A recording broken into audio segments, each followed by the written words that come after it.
résultats qui ont été obtenus au cours de ma thèse. Et donc, je vais notamment vous présenter mon second chapitre de thèse qui s'est focalisé sur l'effet des bandes fleuries et des cultures sans pesticides sur l'hibernation et la redistribution des populations de carabes et d'araignées. Titre un petit peu long, et donc je vais vous introduire un petit peu d'abord toute ma thématique de recherche et les grandes questions qui sont sorties de ma tête. Donc, assez classiquement, on sait que l'agriculture a de nombreux impacts sur la biodiversité, tandis que la biodiversité supporte de nombreux services écosystémiques qui sont essentiels à la production agricole, tels que la fertilité des sols, le contrôle biologique des bioagresseurs ou encore la pollution des cultures. Dans le cadre de ma thèse, je me suis inséré dans le cadre de la discipline scientifique et l'agroécologie, qui peut se définir comme la conception de systèmes de production agricole qui vont chercher à valoriser cette biodiversité et les processus naturels qui en découlent. Plus spécifiquement, dans le cadre de ma thèse, je me suis focalisé sur le service du contrôle biologique et plus particulièrement sur le contrôle biologique par conservation, qu'on peut définir comme étant la modification de l'environnement et des pratiques existantes ayant pour but de promouvoir l'action des ennemis naturels pour réduire les effets des bioagresseurs. Plus spécifiquement dans ma thèse, parmi les populations d'ennemis naturels, qui s'appellent aussi les auxiliaires de culture, je me suis focalisé sur les populations de prédateurs, et plus spécifiquement sur les populations de prédateurs généralistes, qui sont donc dominés par la famille des carabes ou encore par l'ordre des araignées. Donc ce sont des prédateurs qui sont capables de consommer une large gamme de bioagresseurs, tels que des adventices, des pucerons ou encore des limaces. Et donc la littérature scientifique a pu démontrer, notamment via de nombreuses synthèses quantitatives, que l'augmentation de l'abondance ou encore de la richesse spécifique de la famille des carabes ou encore de l'ordre des araignées pouvait entraîner une diminution de l'abondance des bioagresseurs. Ainsi, avec un objectif de diminution de l'utilisation des insecticides afin de contrôler les populations de bioagresseurs, il serait pertinent d'essayer de promouvoir l'action des prédateurs généralistes au champ afin d'avoir justement des paysages qui sont capables d'exercer un potentiel de contrôle biologique qui soit suffisant pour utiliser mon insecticide. Pour chercher à promouvoir l'action des carabes et des araignées, il faut déjà chercher à comprendre qui sont les carabes et les araignées et de quoi ils ont besoin pour être actifs dans les parcelles agricoles. Donc pour cela, il faut quelques notions d'écologie, notamment en essayant de comprendre le cycle de vie de ces derniers. Pour le cycle de vie des carabes, ce dernier peut se décomposer grossièrement en 4 grandes parties. En premier temps, on va retrouver des adultes qui sont donc des individus qui sont mobiles et actifs en surface. À un moment donné, ces adultes vont se reproduire. La femelle va pondre des œufs, soit en surface, soit sur les premiers centimètres du sol. Les œufs ne sont pas mobiles. Suite à des mues, les œufs vont donner des larves qui peuvent être un tout petit peu mobiles et vont être actives en surface ou dans les premiers centimètres de profondeur. Et ces larves, suite à des mues successives, vont donner des nymphes qui, elles, vont aller se terrer en profondeur, jusqu'à 30 cm de profondeur dans le sol, ne vont pas du tout bouger dans le sol et par mues successives vont redonner des adultes. Concernant le cycle de vie des araignées, on peut le décomposer grossièrement en 3 grandes parties. En premier temps, les adultes, qui sont des individus, encore une fois, mobiles et actifs en surface. Ces derniers vont se reproduire, vont pondre des œufs. Donc, soit les femelles vont pondre des œufs dans la végétation, soit être capables de concocter un sac à œufs qu'elles accrochent à leur abdomen. Et ces œufs, par mues successives, vont donner des juvéniles, qui elles sont capables par contre de se déplacer, et ces juvéniles, par mues successives, vont redonner des adultes. Et donc, si vous avez déjà lu un petit peu des articles scientifiques qui portent sur les carabes ou sur les araignées, vous aurez certainement remarqué que la grande majorité des études se focalisent sur les adultes et qu'on a relativement peu d'informations sur les immatures. Tout ce qui se passe sur les œufs, les larves, les nymphes, tout ce qui se passe dans le sol, on a relativement peu d'informations dans la littérature scientifique. Pourtant, d'un point de vue de la dynamique de population, ce sont les immatures qui vont conditionner la croissance interannuelle des populations. Si j'ai beaucoup d'adultes dans une parcelle de blé en 2026, mais que leur descendance va mourir, j'aurai très peu d'adultes en 2027. Et donc, localement, ma parcelle, elle n'aura pas permis de produire des individus et elle va dépendre d'une recolonisation depuis l'extérieur. Donc, il y a tout intérêt à comprendre qu'est-ce qui permet de maintenir les immatures dans un paysage agricole. Et donc, en réalisant cette expérience de pensée, donc là, je vais essayer de vous représenter un petit peu le cycle de vie d'une espèce de carabe avec le fonctionnement de la mosaïque agricole. Et en fait, on se rend compte assez vite qu'une mosaïque agricole, en fait, c'est un espace qui est dynamique dans le temps, et notamment dû à la rotation des cultures. Sur une culture de blé qu'on va retrouver sur une année donnée, cette dernière va par la suite être récoltée. On aura par la suite des opérations de travail du sol pendant l'automne pour préparer le semis de la culture suivante. On aura par la suite des conditions climatiques qui vont être défavorables avec l'arrivée de l'hiver. Et donc tout cela va exercer des pressions sur les immatures. Et notamment dans la mosaïque agricole, dû au fonctionnement des cultures, eh bien, ces derniers vont être des habitats qui sont assez instables, et notamment dû à certaines pratiques agricoles, telles que l'utilisation du travail du sol ou encore l'utilisation des pesticides. Cela va impacter négativement la survie des immatures et donc la croissance interannuelle des populations de carabes ou encore d'araignées. Ainsi, un levier qui est fréquemment avancé dans la littérature scientifique pour permettre de maintenir les populations de carabes ou d'araignées consiste à maintenir ou à implémenter des habitats semi-naturels tels que des bancs enherbés, des bancs fleuris, des prairies ou encore des haies. Et ces derniers, contrairement aux cultures annuelles, eh bien, ce sont des habitats qui sont stables. À part 1 ou 2 fauches par an, on ne va pas retrouver de travail du sol, on ne va pas retrouver d'utilisation de pesticides. Et donc, ils permettent au sein de cette mosaïque qui est instable de maintenir justement les populations de carabes et d'araignées et donc de constituer leur lieu d'hivernation. C'est là où les carabes et les araignées pourront passer l'hiver et c'est là où ils pourront survivre. En plus d'être fréquemment supposés comme étant des lieux d'hivernation, les habitats semi-naturels sont également supposés comme étant des habitats sources. C'est-à-dire qu'une fois que les carabes et les araignées ont passé l'hiver dans les habitats naturels, ils sont capables de se redistribuer dans les cultures qui sont situées juste à côté. Donc la redistribution étant le déplacement d'un habitat source, qui serait donc les habitats naturels, vers un habitat receveur distinct, qui serait les cultures annuelles, et ce qui amène à supposer qu'il faudrait placer certaines cultures à côté d'habitats naturels pour bénéficier justement de la redistribution des prédateurs et donc d'avoir des carabes et des araignées qui sont capables de consommer des pucerons, des limaces, etc. dans les champs. Donc, au vu de cette importance capitale des habitats semi-naturels, à travers de nombreuses hypothèses qu'on trouve dans la littérature, au début de ma thèse, en 2022, je me suis demandé quelles évidences existaient réellement à ce sujet dans la littérature scientifique. En premier temps, vis-à-vis du rôle de lieu d'hivernation qui est fréquemment supposé pour les habitats semi-naturels, j'ai commencé à faire ma bibliographie, tout simplement, quand je suis arrivé au début de ma thèse, et je suis tombé sur certaines publications phares qui sont généralement les plus citées et qui étaient les premières publications sur l'hivernation des carabes et des araignées. Et en lisant ces dernières, j'ai bel et bien observé qu'on retrouvait des densités de carabes et d'araignées qui passaient l'hiver en très grand nombre dans les habitats semi-naturels. Néanmoins, en lisant un petit peu plus minutieusement ces publications, je me suis rendu compte que parfois il y avait uniquement des mesures d'hivernage dans les habitats semi-naturels, mais pas dans les cultures, donc on ne peut pas vraiment réaliser des comparaisons. Et de plus, dans d'autres publications, lorsque ces comparaisons étaient réalisées, on pouvait retrouver des densités comparables d'hivernage entre les habitats naturels et entre les cultures. Et donc, pour avoir le cœur net sur ce sujet-là, au début de ma thèse, j'ai réalisé une méta-analyse quantitative de la littérature scientifique, c'est-à-dire que sur tous les papiers qui mesuraient les carabes ou les araignées qui passaient l'hiver entre habitats naturels et cultures annuelles, j'ai condensé tous ces résultats-là pour voir si globalement, les habitats naturels étaient un lieu d'hivernation privilégié. Donc, je vais passer assez rapidement là-dessus, et de toute façon, c'était le retour du jeudi précédent que j'avais fait. Mais globalement, la majorité des cultures qui sont présentes dans la littérature, ce sont des cultures d'hiver, très majoritairement du blé et un petit peu d'orge. Et les habitats naturels, ils sont assez divers, on retrouve bandes enherbées, fleuries, etc. Et il ressort qu'à travers toutes les données disponibles dans la littérature scientifique, on a globalement des densités de carabes lorsqu'ils passent l'hiver qui sont comparables entre des cultures d'hiver vis-à-vis des habitats naturels, tandis que pour les araignées, lorsqu'elles passent l'hiver, on a tendance à retrouver des densités qui sont significativement plus importantes dans les habitats naturels que dans les cultures d'hiver. Néanmoins, il y a quelques limites qui sont inhérentes aux publications sur lesquelles se base ce corpus bibliographique. L'une des premières est que, de façon assez surprenante, il y a uniquement des études qui sont réalisées dans des contextes d'agriculture conventionnelle. C'est-à-dire que pour les cultures d'hiver, il y avait toujours de l'utilisation ou encore du travail du sol. Et donc, pour des carabes qui déjà démontrent des densités d'hivernage comparables entre cultures avec pesticides et travail du sol vis-à-vis des habitations naturelles, on pourrait se demander quel serait le rôle des cultures qui sont conduites sans pesticides ou encore sans travail du sol sur leur hivernation. Est-ce qu'il pourrait même en avoir plus dans certaines cultures que dans les habitats naturels? Une seconde limite est que parmi ces publications qui mesurent l'hivernation, il y en a peu qui par la suite mesurent l'activité des prédateurs. Donc on sait où ils hivernent, mais on ne sait pas forcément où est-ce qu'ils se répartissent derrière. Et donc il serait intéressant d'avoir des études qui combinent les deux mesures pour savoir, ok, ils hivernent plus dans les habitations naturelles pour certains, mais est-ce qu'ils ne vont pas rester plus actifs dans les habitations naturelles parce qu'ils s'y plaisent bien? Et au final, il y a peu de redistribution vers les cultures, là où nous, on a besoin de leur action de prédation.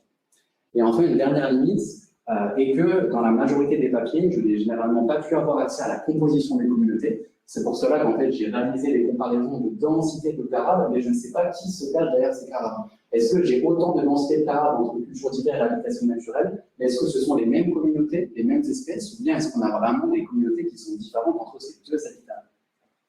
Ainsi, pour répondre à ces différentes limites, une expérimentation a été menée, et ça fait notamment l'objet de ma seconde publication, qui s'est focalisée donc sur la thématique du jour, à savoir l'effet des bancs de riz et des cultures sans pesticides sur l'hivernation et la redistribution des assemblages de carabes et d'araignées.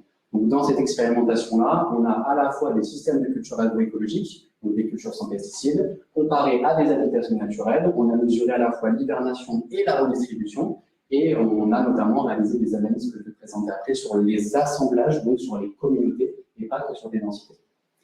Et notamment les hypothèses qu'on avait au début de ma thèse, si on devait comparer justement des habitations naturelles telles que des bancs fleuris avec des parcelles conduites avec des pratiques agroécologiques telles que des parcelles sans pesticides avec travail du sol minimal ou avec travail du sol conventionnel, serait que pour l'hivernation des carabes et des araignées, on aurait tendance à trouver des densités qui seraient comparables dans les parcelles qui sont conduites avec un régime de perturbation qui serait quasiment identique à celui des habitations naturelles.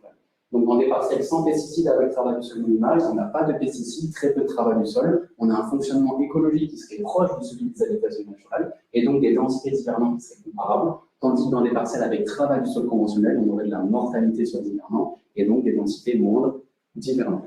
Et concernant la redistribution des individus, où est-ce qu'ils vont une fois qu'ils sont actifs, on avait tendance à supposer bien que les habitats où il y a le plus d'hivernants seraient aussi des habitats sources depuis lesquels les carabes et les araignées pourraient se redistribuer vers les habitats qui se situeraient juste autour. Concernant l'expérimentation qui a été menée, donc, on l'a menée sur la plateforme Cassis, qui est donc une ferme qui est pilotée par l'INRAE, qui est située en périphérie de Dijon, donc à Bretonnière. La particularité de la plateforme Cassis, c'est que c'est une exploitation qui est conduite sans aucune utilisation de pesticides depuis 2018. Sur les 125 hectares de cette ferme, on retrouve deux grands systèmes de culture. Un système de culture qui est représenté en orange et qui s'autorise du travail du sol conventionnel, donc un labour occasionnel tous les 1 à 2 ans. Et par contre, une utilisation fréquente du déchômage et du désherbage mécanique. Et un autre système de culture qui est représenté en vert foncé, qui lui s'autorise en plus du sans pesticide uniquement du travail du sol superficiel peu fréquent.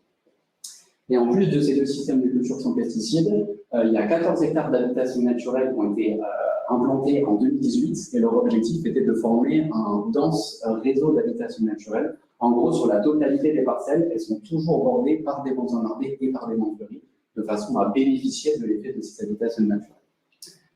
Concernant le dispositif qui a été mené sur cette ferme, j'ai suivi 17 cultures d'hiver et leurs 17 bandes fleuries adjacentes. Plus spécifiquement sur les 17 cultures d'hiver, on a suivi 10 parcelles qui étaient conduites avec travail du sol conventionnel et 7 parcelles avec travail du sol minimal. Et concernant le dispositif de piégeage, donc il a été, on a débuté le dispositif de piégeage au 1er mars, donc c'est encore la période d'hivernation, c'est pour commencer avant que les carabes et les araignées reprennent leur activité, et on l'a terminé le 4 juillet, une fois qu'il y avait la récolte des légumes. Vis-à-vis des méthodes de piégeage qui ont été utilisées, on a utilisé deux types de pièges. En premier temps, on a utilisé des tenses, qui sont en fait des tentes miniatures qu'on enfourne dans le sol. Ça a déjà été utilisé ici dans la thèse d'Axel, ou encore d'Anthony Ronde, si ça remonte un petit peu plus. Et l'objectif de la tente, c'est que tout ce qui est à l'intérieur de la tente ne peut pas en sortir, tout ce qui est à l'extérieur ne peut pas rentrer dedans. Ainsi, à l'intérieur de la tente, tous les carabes et toutes les araignées qui vont passer l'hiver dans le sol ou dans la litière végétale vont être bloqués à l'intérieur. Toutes les 2 semaines, on va récolter ce qu'on trouve dedans, et ce qui m'a donné une information de où est-ce que les carabes et les araignées sortent d'hibernation. Donc pour la sortie d'hibernation, on appelle ça l'émergence des individus. Et donc, on a placé 2 tentes dans chacune des 17 paires de bandes fleuries et de cultures d'hiver. Et en plus des tentes d'émergence qui permettent d'avoir l'information du lieu d'hibernation, on a utilisé des pots barbeurs, qui sont des petits pots en plastique qu'on enfonce à la surface du sol. Et quand les carabes et les araignées marchent à la surface, ils tombent dedans, ils finissent par se noyer. Et donc, ça nous permet d'avoir une information sur leur lieu d'activité. Donc, en utilisant ces 2 types de piégeage dans nos 3 habitats, on aura à la fois l'information du lieu d'hibernation et du lieu d'activité. Et notamment, ça nous permettra de comprendre est-ce qu'ils sont actifs là où ils ont hiberné ou est-ce qu'ils sont bougés à un moment donné. Concernant la présentation des résultats, en premier temps, on va se focaliser sur l'hibernation, tout ce qui a été capturé dans les tentes, et je vais plus spécifiquement parler d'émergence, donc qui veut dire la sortie d'hibernation. Et donc, on se pose la question, quel est le lieu d'hibernation qui est utilisé par les carabes et les araignées sur ce dispositif-là? Lorsqu'on compare globalement la densité de carabes qui émergent entre nos 3 habitats, donc en vert minimal, en orange conventionnel et en rose les bandes fleuries, on voit que globalement, sur la totalité des sessions de piégeage, on n'a pas de différence significative entre nos habitats. Par contre, le modèle a révélé une interaction significative entre l'habitat et la session de piégeage, donc qui était conduite toutes les 2 semaines. Et là, on voit sur le graphique de droite qu'on a une phénologie d'émergence des carabes, donc lorsqu'ils sortent d'hivernation. Donc déjà, c'est un premier résultat en soi. Moi, personnellement, quand j'ai commencé ma thèse, quand je pensais à la sortie d'hivernation, je pensais que sur un grand pic de 2 semaines, tous les individus finissaient par sortir d'hivernation. En fait, au final, on a vraiment une phénologie d'émergence qui est progressive, et on a notamment un pic qui arrive de façon assez surprenante pendant le mois de mai. Ce qu'on observe, si on compare la densité des carabes qui émergent par session, c'est que de début mars jusqu'à début mai, on a des densités qui sont comparables entre les 3 habitats. De début mai jusqu'à début juin, on a des densités de carabes qui sont significativement plus importantes dans les parcelles avec travail du sol minimal que dans les parcelles avec travail du sol conventionnel, ou surtout que dans les monts fleuris. Et de début juin à début juillet, on a des densités de carabes qui sont significativement plus importantes dans les parcelles, qu'elles soient conduites avec travail du sol minimal ou conventionnel, que dans les monts fleuris. Donc on voit que pour les carabes, sur de nombreuses sessions, on a quand même un effet assez positif des parcelles avec travail du sol minimal. Concernant les araignées, donc sur le graphique de gauche, de même que pour les carabes, globalement, il n'y a pas de différence significative en termes de densité d'araignées lorsqu'elles émergent. Et lorsqu'on compare au niveau des sessions, on n'a toujours pas de différence significative, qu'importe la session de piégeage. Par contre, comme pour les carabes, on observe une phénologie d'émergence qui apparaît un petit peu plus tardivement pour les araignées, donc à partir de la fin du mois de juin. Néanmoins, sur les comparaisons que je viens de vous montrer, on est sur des comparaisons de densité à l'échelle des populations. Je compare des carabes et des araignées, mais on n'a toujours pas l'information de quelles espèces sont présentes derrière justement ces populations de carabes et d'araignées. Ainsi, pour tester cela, j'ai calculé la méthode de l'indicateur value, donc pour les espèces qui étaient les plus représentées, où j'ai cherché à voir pour chaque espèce si justement elle préférait passer l'hiver dans un habitat donné. En premier temps, pour les carabes, sur les espèces qui étaient les plus représentées, donc n est égal à 13 espèces, il s'avère qu'il y a une majorité des espèces qui préfèrent passer l'hiver dans les parcelles avec travail du sol minimal. Donc sur le graphique précédent, on voyait que pour les carabes, il y avait des densités plus grandes en travail du sol minimal, et donc il s'avère que c'est un effet qui ne semble pas être tiré par une seule espèce, mais par un cortège de plusieurs espèces. Et notamment, pour ceux qui connaissent un petit peu les carabes, on est vraiment sur des espèces qu'on retrouve quasiment tout le temps dans les champs cultivés et qui donc préfèrent les parcelles conduites sans pesticides avec travail du sol minimal, tandis qu'une seule espèce préfère passer l'hiver dans les parcelles avec travail du sol conventionnel ou encore que dans les monts fleuris. Concernant les araignées, sur les 19 espèces qui étaient les plus représentées, on voit qu'on a une préférence pour passer l'hiver entre les habitats qui est un petit peu plus homogène. On a une légère préférence quand même envers les monts fleuris, donc un intérêt pour les araignées lorsqu'elles hivernent est plus marqué pour les monts fleuris que pour les carabes. Et on voit qu'on a quand même certaines espèces qui préfèrent passer l'hiver dans les parcelles avec travail du sol conventionnel ou encore dans les parcelles avec travail du sol minimal. Donc pour les araignées, on a plutôt l'impression, même si ça ne se trouve pas directement, qu'on a des communautés qui sont différentes entre nos différents habitats. Donc ça, c'était les résultats concernant l'hivernation. Maintenant, je vais vous parler des résultats concernant l'activité, donc les carabes et les araignées qui sont capturés dans les probarbeurs. Et la question qu'on s'est posée, c'est, une fois qu'ils sortent d'hivernation, est-ce que certaines espèces vont se redistribuer entre les habitats? Est-ce que toutes les espèces vont rester dans l'habitat où ils ont passé l'hiver ou est-ce qu'ils vont bouger? Et donc, pour chercher à répondre à cette question, on a notamment cherché à valoriser le dispositif spatial qu'on a mis en place. C'est-à-dire que sur les 17 cultures d'hiver qu'on a suivies, dans un rayon de 100 mètres par rapport à là où les probarbeurs sont situés, on a couvert un gradient en bande fleurie et en parcelle avec travail du sol minimal. C'est-à-dire qu'on avait certaines parcelles qui étaient bordées que par une seule bande fleurie, d'autres par 2, d'autres par 3, et donc ça couvre un gradient. Et de même pour les parcelles avec travail du sol minimal, où on a des fois des parcelles avec travail du sol conventionnel où il n'y a pas de travail du sol minimal à côté, ou un petit peu, ou beaucoup. Donc on a voulu chercher à tester ce gradient. Et l'hypothèse derrière ça, c'est que si les parcelles avec travail du sol minimal ou si les bandes fleuries sont des habitats sources, eh bien plus ils sont présents autour de moi localement, et plus si ce sont des habitats sources, il y aura de l'émigration, et donc localement, mon activité devrait être d'autant plus grande. Donc on a tout simplement testé quelle est l'influence de la surface de ces deux habitats-là sur l'activité locale des espèces qui étaient les plus représentées. Donc là, on a fait par espèce, parce que selon les espèces, on a souvent des réponses différentes, donc on ne voulait pas tout mélanger et donc avoir des effets assez confus derrière. En premier temps, pour présenter l'effet du travail du sol minimal dans un rayon de 100 mètres, sur les 11 espèces sur lesquelles on a testé cet effet-là, il y a 5 espèces sur 11, donc quasiment la majorité, qui ont répondu à cet effet micro-paysager. Parmi ces 5 espèces, on a eu notamment 3 espèces qui ont répondu de la même façon. Donc Brachymus crepitans, qui est un carabe, Pardosa pestis, une araignée, Pterostychus venarinus, qui est aussi un carabe. Sur chacun des plots, en mauvaise qualité d'ailleurs, désolé, on a sur l'axe des ordonnées l'activité par piège, donc le nombre d'individus qui sont tombés dans chaque pot, et pour chaque pot, on l'a relié par rapport à la surface environnante de parcelles avec travail du sol minimal. Et donc, pour chaque espèce, quand on se situe entre 0 et 1 hectare, ça veut dire qu'on est dans des parcelles avec travail du sol conventionnel et que plus on se rapproche d'un hectare et plus dans mon environnement direct, j'ai des parcelles avec travail du sol minimal qui sont plus présentes autour de moi. Et pour ces trois espèces-là, on observe que localement, lorsqu'elles sont dans des parcelles avec travail du sol conventionnel, leur activité augmente au fur et à mesure que on retrouve du travail du sol minimal dans le paysage qui se situe autour. Et il s'avère que pour ces trois espèces-là, les valeurs d'indicateur value avaient précédemment démontré qu'elles hivernaient plus dans les parcelles avec travail du sol minimal. Donc en combinant ces deux résultats-là, on arrive à trouver un effet de redistribution d'un habitat source, là où elles ont hiverné, qui est donc les parcelles avec travail du sol minimal, vers un lieu d'activité qui est distinct, à savoir les parcelles avec travail du sol conventionnel, ce qui montre que même entre des cultures diverses selon leur gestion du travail du sol, il peut y avoir des flux entre ces habitats-là. Ensuite, concernant l'effet des bandes fleuries dans un rayon de 100 mètres, cette fois-ci, il n'y a que 3 espèces sur 11 qui ont répondu à cet effet environnant. Et parmi les 3 espèces qui ont répondu, il y a 2 espèces qui ont répondu positivement. À gauche, Poecilus cupreus incara, et à droite, Agineta araignée. Et on observe que pour Poecilus cupreus, l'activité de ce dernier est uniquement dans les parcelles en travail du sol conventionnel qui sont représentées en orange, démontre une activité dans les parcelles qui est d'autant plus importante lorsque la surface environnante en bande fleurie finit par augmenter. Et de même pour Agineta fruestris, mais qui, elle, bénéficie de cette augmentation de la surface dans toutes les parcelles, qu'importe leur système de culture. Néanmoins, ce résultat est un petit peu plus curieux de par le fait que ces 2 espèces avaient démontré une hivernation qui était plus importante dans les cultures que dans les bandes fleuries. Pourtant, elles répondent positivement à l'augmentation de la surface dans les bandes fleuries. Une interprétation de ce résultat-là serait que, en fait, le lieu d'hivernation, ce n'est pas quelque chose de binaire. Il n'y a pas une hivernation qui se fait que dans un habitat ou que dans un autre. Il y a des densités qui sont réparties entre ces différents habitats-là.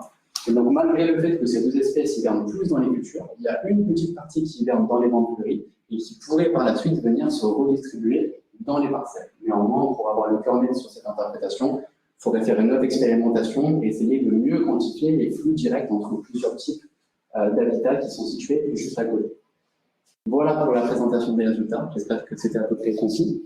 Et pour faire une conclusion assez rapide, donc ce que démontre notre papier par rapport à ce qui se connaît déjà dans la littérature scientifique, c'est qu'on a pu démontrer que des parcelles conduites avec des pratiques agroécologiques telles que du sans pesticides et avec travail du sol minimal, eh bien, ces parcelles pouvaient constituer des lieux d'hibernation et des habitats sources qui sont plus importants que celles des bandes fleuries. Ça ne veut pas dire que les bandes fleuries ne servent à rien. Il y a eu pas mal d'espèces, notamment d'araignées, qui ont préféré passer l'hiver dans les bandes fleuries, certaines qui se redistribuaient depuis les bandes fleuries. Néanmoins, on peut voir que dans les cultures, et notamment selon les systèmes de culture qui sont mis en place, ça peut avoir un rôle qui est plus important que celui des habitations naturelles.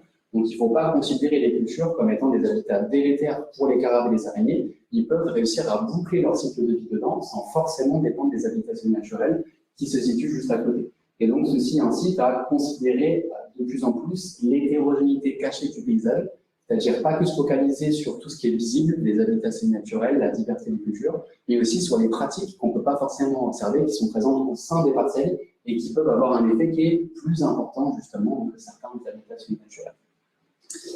Et pour faire une conclusion un petit peu plus large, ce qu'on a pu voir aussi, c'est que les parcelles avec travail du sol minimal démontraient un effet local, mais aussi un effet paysager. Localement, dans mes parcelles avec travail du sol minimal, j'avais certains carabes qui hivernaient plus que dans d'autres habitats, mais aussi j'avais de la redistribution qui avait lieu depuis mes parcelles avec travail du sol minimal.